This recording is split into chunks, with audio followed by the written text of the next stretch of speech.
जिस हुसैन ने अजमत इस्लाम के लिए, अजमत दीन के लिए, अजमत कुरान के लिए, अजमत हदीस के लिए अपनी जान दे दी, लेकिन बातिन से सौदा नहीं किया।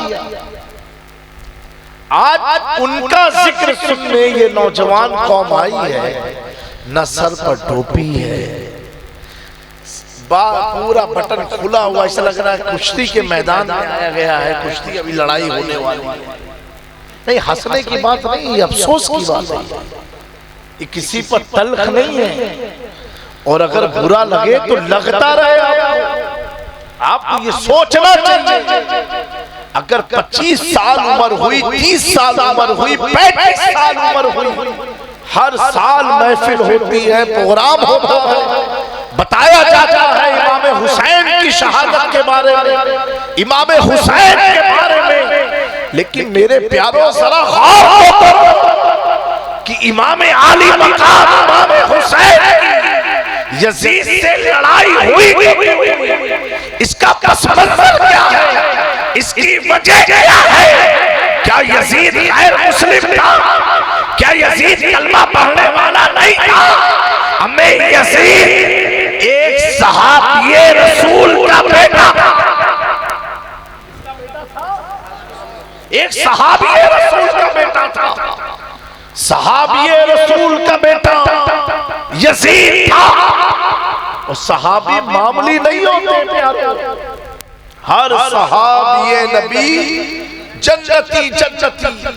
हुजूर के जितने असहाब हैं अल्लाह ने उनसे जन्नत का वादा फरमाया है, लेकिन मेरे प्यारों हुसैन पाक ने देखा बेटा सहाबी का तो है, लेकिन इसके किरदार कहीं से सहाबी के बेटे होने की झलक नहीं पाई जाती है। इसका अमल वो अमल है जो मेरे नाना की शरीयत के खिलाफ है, इस्लाम की शरीयत के खिलाफ है, कुरान के खिलाफ है। प्यारो नतीजा क्या निकला कि इमाम आली मकाम ने उस यजीद से जंग किया, और जंग करने के बाद आप शहीद भी हुए। लेकिन प्यारो ये जंग थी किस चीज की? जंग इस चीज की थी, यजीद को झूठ पसंद था, हुसैन को झूठ नहीं पसंद था। यजीद को रिया पसंद था, हुसैन को रिया नहीं पसंद था। यजीद को ज़िना पसंद था, हुसैन इससे बड़ी पाक थे। यजीद को शराब पसंद था, हुसैन इससे महफूज थे। यजीद को नाच गाना खुराफात ये सारी वाहियात पसंद थी, हुसैन इसके खिलाफ थे। तो पता क्या चला? ऐ प्यारो, ऐ लोगों, जुलूसे हुसैन निकालने वालों, लंगरे रसूल करने वालों, आज भी करबला से ये पैगाम किया जा रहा है, अगर तुम शरारत हो हुसैन हुसैन करते रहो, कोई फायदा मिलने वाला नहीं। अगर तुम जानी हो हुसैन हुसैन करते रहो, कोई फायदा मिलने वाला नहीं है। अगर तुम झूठे हो हुसैन करते रहो, कोई फायदा मिलने वाला नहीं है, क्योंकि हुसैन की लड़ाई सिर्फ एक यजीदी से नहीं थी। हुसैन की लड़ाई उस शख्स से थी जो झूठा हो, नकलो फरेब का कायर हो, जो सानी हो, जो गुस्ताख हो, जो कुरान के खिलाफ काम करता हो, सुन्नत के खिलाफ काम करता हो। हर उस आदमी से क़यामत तक के लिए हुसैन का जंग ऐलान है। मेरे दोस्तों,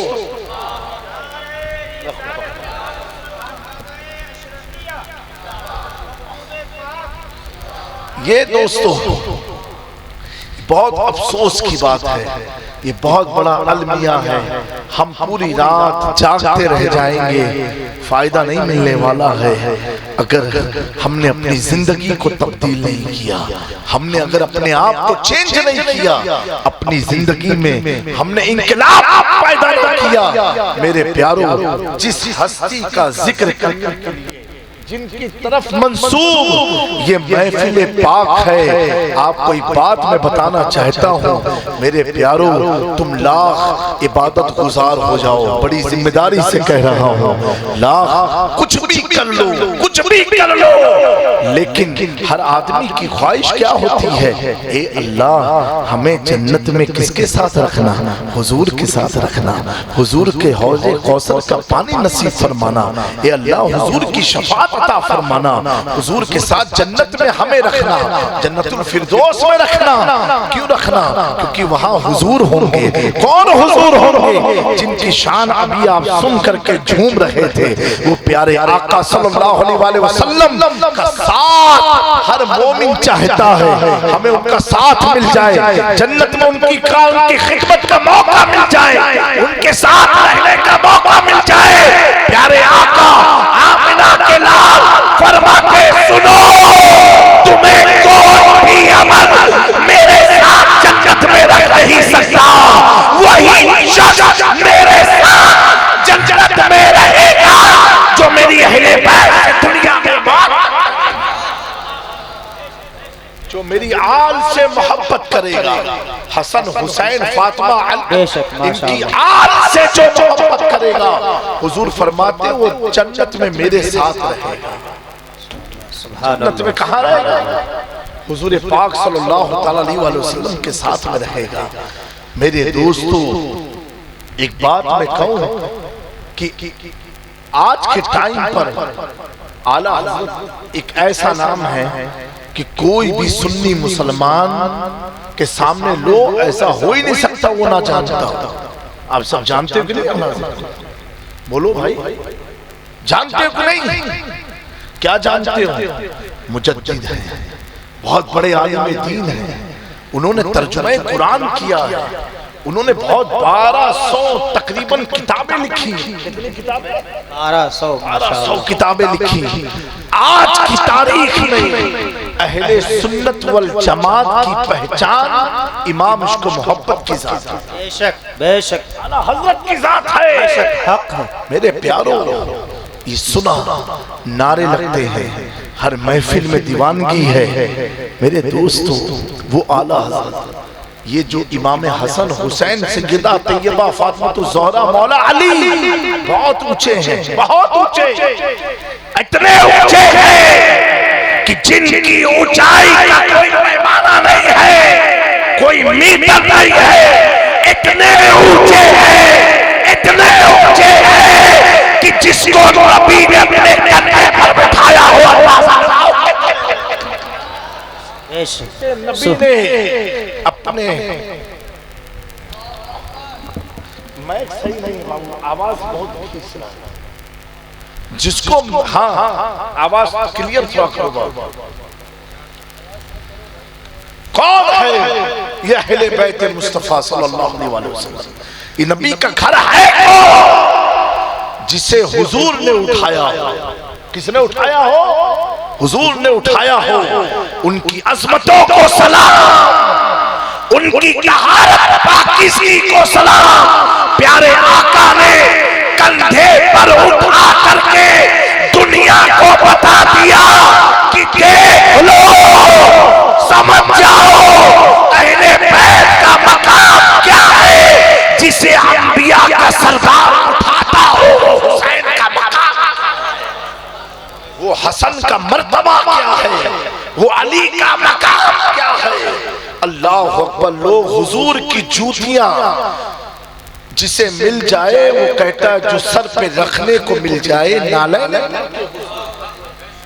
जो सर पर रखने को मिल जाए नाले पाके, नाले ने पाके हुजूर, तो कहेंगे फिर ताजदार हम भी हैं। जिन्हें हुजूर की जूती मिल जाए वो वक्त का सुल्तान होता है, वो वक्त का बादशाह होता है।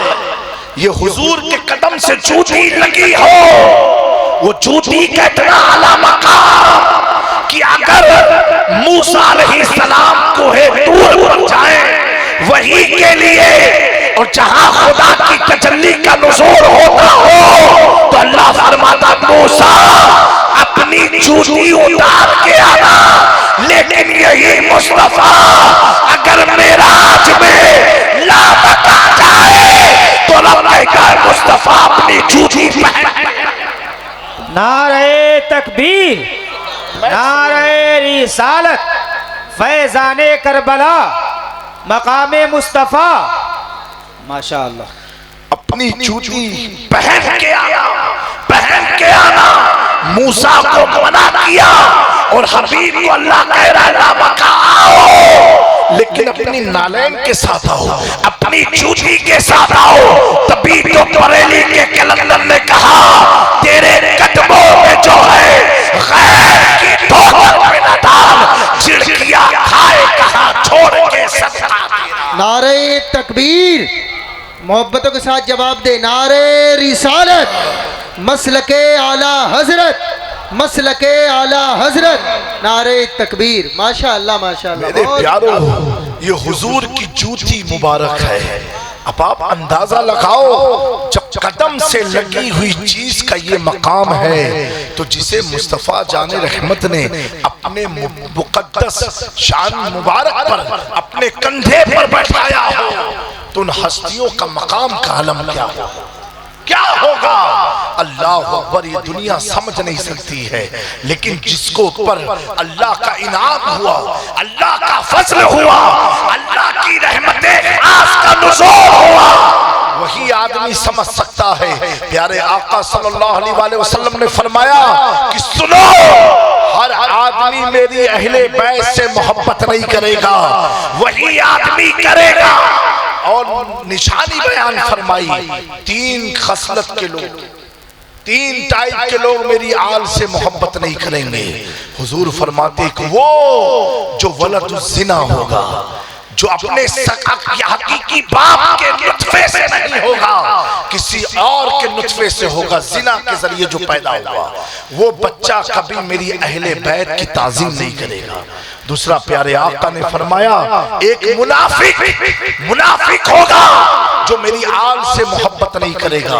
और तीसरा फरमाया एक हैज़ी होगा, यानी वो पीरियड्स के टाइम जब औरतों पर नमाज माफ हो जाती है, उस वक्त अगर शौहर अपनी बीवी से जिमा करता है, फिजिकल रिलेशनशिप करता है, उससे जब अगर बच्चा पैदा होता है, तो हुजूर फरमाते मेरी आल का गुस्ताख होगा, मेरी आल से वो भी मोहब्बत नहीं करेगा।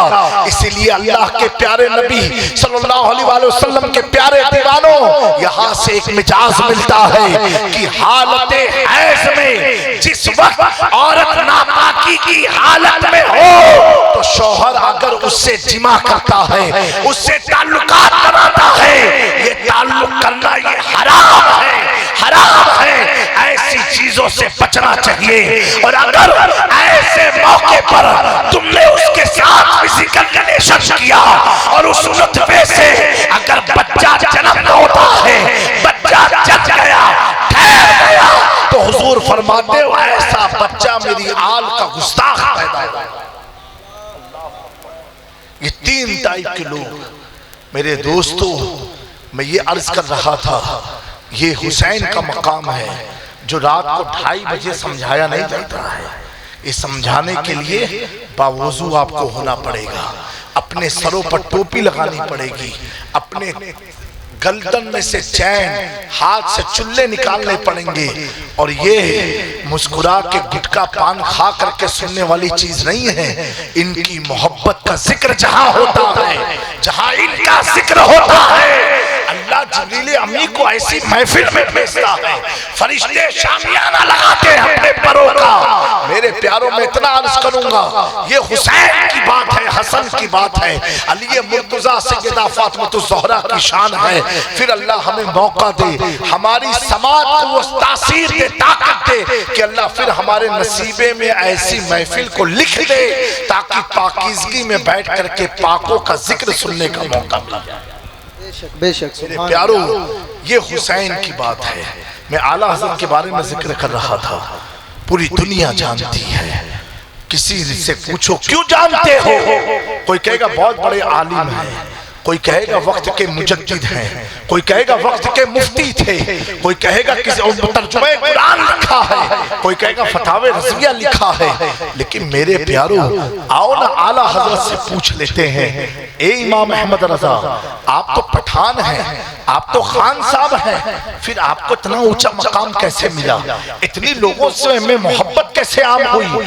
आला हजरत कहेंगे सुनो सुनो, इसमें मेरा भी कोई कमाल नहीं है। सुनो, उसी हसन हुसैन की नस्ल की 19वीं पीढ़ी, 11वीं पीढ़ी, कितनी 11वीं जनरेशन, यानी इमाम हसन हुसैन के बेटे के बेटे के बेटे के बेटे के बेटे के बेटे 11 नंबर पर कौन बेटे हैं? शहंशाह बगदाद, गौसे आजम, किंदील नूरानी, शहबाज लामकानी, हजरत गौसे आजम शेख मुहिउद्दीन अब्दुल कादिर जिलानी। कौन है गौस पाक? बड़े पीर, आप सब जानते हो। आला हजरत जब गौ इमाम हसन हुसैन की तकरीबन 11वीं पीढ़ी के बेटे गौस पाक की तरफ जब तवज्जे करते हैं, मुतवज्जे होते हैं, तो क्या देखते हैं कि गौसे आजम का घर है, उस घर के एक दर है, उस दर पर एक कुत्ता है। तो आला हजरत कहते सुनो, आशिकों गौर से सुनो, अहले बैत की अज़मत को समझो। आला हजरत कहते हैं तुझसे दर से सग से है मुझको निस्बत। ऐ गौसे आज़म, आपका घर जो है, उस घर पर एक चौखट है, उस चौखट पर एक कुत्ता है, जो कुत्ता गौस पाक ने पाला नहीं था। एक कुत्ता है जो अल्लाहवाला कुत्ता है, महल्ले में घूमने वाला कुत्ता है, लेकिन गौस पाक की चौखट पर बैठा करता था। आला हजरत कहते हैं ए मेरे गौसे आज़म, अल्लाहु अकबर, आपका घर का जो चौखट है, उस चौखट पर जो कुत्ता है ना, उस कुत्ते से अहमद रजा को निस्बत है। कहां से निस्बत है? गौस पाक के घर पर चौखट पर बैठे हुए कुत्ते, वो गौस पाक का पाला कुत्ता नहीं है, वो महल्ले का कुत्ता है, लावारिस कुत्ता है। लेकिन गौस के दर पर बैठ जाए, हसन हुसैन के बेटे बेटे बेटे बेटे के घर पर बैठ जाए, तो वक्त का इमाम कहता है कि मेरी निस्बत उस कुत्ते से है, उस कुत्ते से है। कुछ समझ में आई बात? कुछ समझ में आई बात? अब अंदाजा लगाओ, जब एक नकी अली का बेटा बरेली में बैठ के कहता है कि मेरी निस्बत अब्दुल कादिर जिलानी के चौखट पर बैठे हुए कुत्ते से मेरी निस्बत है। अगर अहमद रजा को गौसे आज़म की चौखट के कुत्ते से निस्बत हो जाए, तो दुनिया हजरत नहीं, आला हजरत, दुनिया हजरत नहीं, आला हजरत कहती है। मैंने कहा ये आला हजरत हुए कैसे? कहा अहमद रजा ने ऐसे नहीं, अब्दुल कादिर जिलानी के कुत्ते से मेरी निस्बत है। हमें जब गौसे आज़म के दर के कुत्ते से वक्त का अहमद रजा निस्बत छोड़ दे, तो दुनिया उसे आला हजरत कहती है। तो अंदाजा लगाओ, हसन हुसैन के दर से जिसे निस्बत हो जाए, तो शायर ने कहा आओ दरे सहरा पर फैलाए हुए दामन, ये नस्ले करीमों की लजपाल खराना है।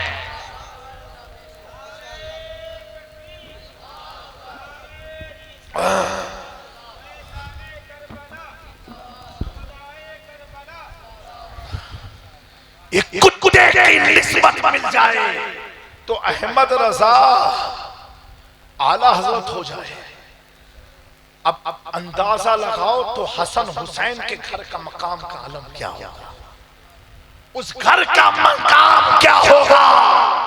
अब मैं क्या समझाऊं, आला हजरत के बड़े भाई ने कहा, अल्लामा हसन रजा ने, जिनके घर में बे इजाजत जिब्राइल आते नहीं, जिनके घर में बेइजाजत जिब्राइल आते नहीं, कदर वाले जानते हैं कदर व शान है।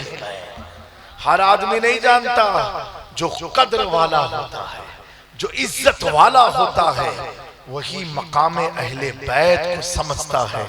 अल्लाह रब्बुल इज्जत आप सबको अहले बैत की मुअद्दत अता फरमाए। मेरे प्यारो, इतना याद रखना, अमल के बेस से कोई जन्नत में नहीं जाएगा। वक्त कम है, बस बात खत्म करता हूं। अगर जन्नत में जाओगे तो अहले बैत की मुअद्दत अगर है तब जन्नत में जाओगे। बेशुमार हदीसें हैं, बेशुमार हदीस हैं। एक जनरल बात बता दूं, नमाज पढ़ना फर्ज है, नमाज पढ़ना फर्ज है। रोजा रखना, हज करना, ज़कात देना, क्या हर मुसलमान पर नमाज फर्ज है? बोलो, हर मुसलमान पर फर्ज है? अरे भैया मुंह से बोलो, हर मुसलमान पर नहीं है। आकिलो पागल पर नमाज थोड़ी ना फर्ज है। अकल वाला हो और बुलूगत को बालिग हो, यानी लड़की 8 साल 9 साल की हो जाए तब नमाज फर्ज है, और लड़का 13 साल या 14 साल का हो जाए तब नमाज फर्ज है। 13 साल तक लड़के पर नमाज फर्ज नहीं है, उसे हैबिट डालने के लिए मस्जिद लेकर के जाओ। लेकिन यही नमाज हमेशा फर्ज भी नहीं है। अगर आप जोहर की कितनी रकात नमाज पढ़ते हो? फर्ज 4 रकात ना, 12 रकात है, फर्ज 4 रकात है। लेकिन अगर आप किछौछा शरीफ जाओ 92 किलोमीटर के ऊपर, तो कितनी फर्ज पढ़ोगे? 2 रकात पढ़ोगे। अब 4 नहीं पढ़ना। 92 किलोमीटर के ऊपर का सफर है तो 2 रकात हो गई, 4 रकात वाली नमाज। और फजर की तो चारों पढ़नी है, 2-2 करके।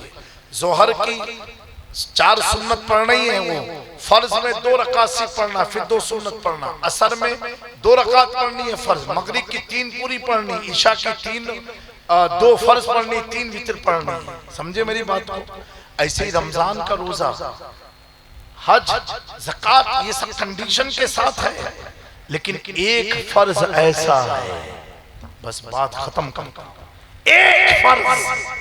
एक फर्ज ऐसा है जिसमें कोई कंडीशन नहीं कि तुम बच्चे हो जाओ, बड़े हो जाओ, पागल हो, अच्छे हो, पैसे वाले हो, गरीब, कुछ नहीं। कौन सा फर्ज है? इल्लल मुअद्दता फिल कुर्बा।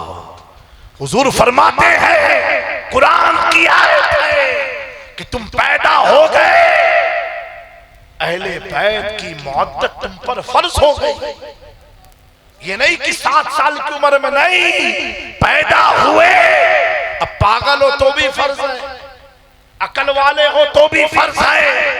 92 किलोमीटर से ज्यादा का सफर तो नमाज आधी हो जाती है, लेकिन पूरी जिंदगी सफर करते रहो, अहले बैत की मोहब्बत आधी नहीं और भी बढ़ा दी जाती है।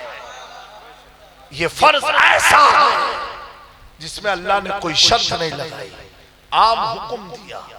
अल्लाह तबारक व तआला हमें अहले बैत से मुअद्दत अता फरमाए, उनकी वफादारी अता फरमाए। अल्लाह ताला हम सब की जान, माल, ईमान और अकीदे की हिफाजत फरमाए। अस्तगफिरुल्लाह रब्बी मिन कुल्लि ज़ंबिन व अतूबु इलैहि व मा अलैना इल्लल बलाग। अस्सलामु अलैकुम व रहमतुल्लाहि तआला व बरकातुहू।